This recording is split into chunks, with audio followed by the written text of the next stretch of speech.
Hey guys, I'm Krantikiran and today I'm going to discuss about a very important and a drastic gas leak that has happened in Visakhapatnam on the early morning of May 7 due to the leak of very hazardous chemical called styrene. First of all, I do not want to politicize this massacre where what the government has done and what steps did the factory take and what did the previous government do and what actually the political leaders are fighting around the basic fundamental questions and which are not taken care of. I would like to ask straight questions first to the government and then to the company of how did this massacre really happen. I have taken insights from various magazines and various websites and I am presenting as questions.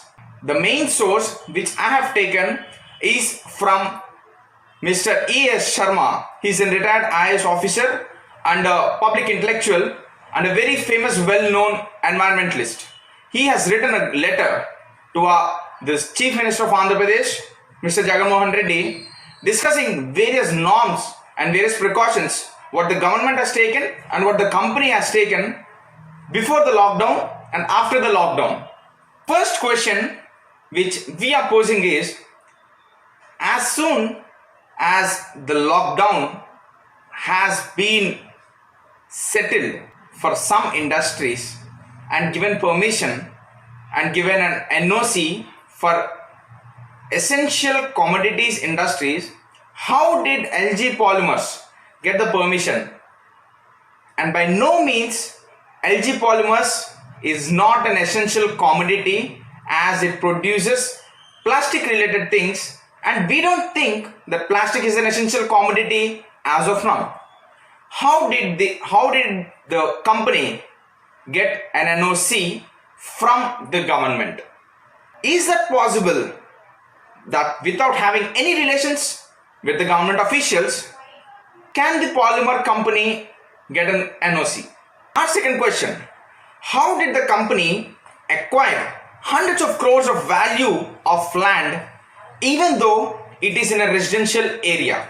When government thought of acquiring the land from the company in reverse have filed a petition regarding that the land belongs to the company but not to the government.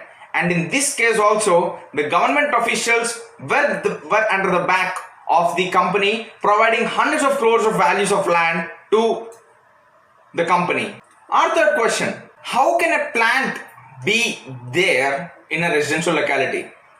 We do agree upon the fact that when this company is established, it's in the outskirts of the city and there's no livelihood over there. But when once livelihood have started, and we have also got to know that around 15,000 families would have been affected because of this massacre, how can there still be running a chemical factory? Who gave the permissions? And by how many years is this permissions granted for the company without any intervention?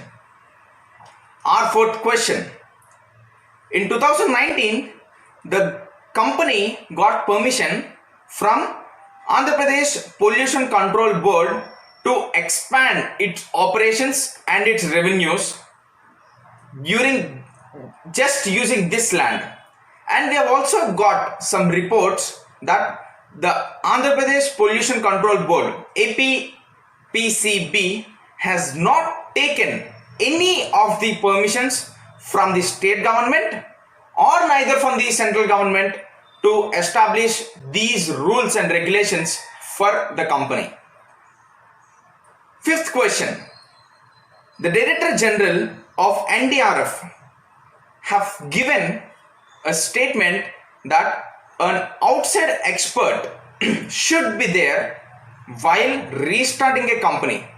Is there an outside expert after the lockdown when the company restarted?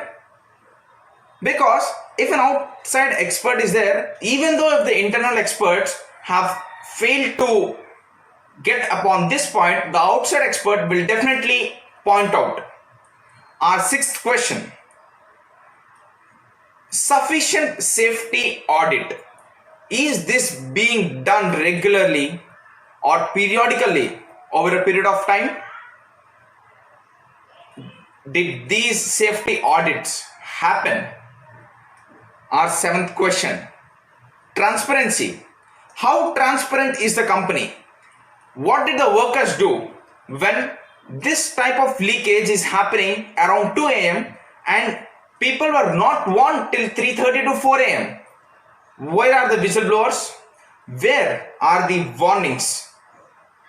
Our eighth question, is the styrene gas stored during the lockdown under the suitable atmosphere? Because the styrene gas initially is present in liquid form and then it is converted into gaseous form.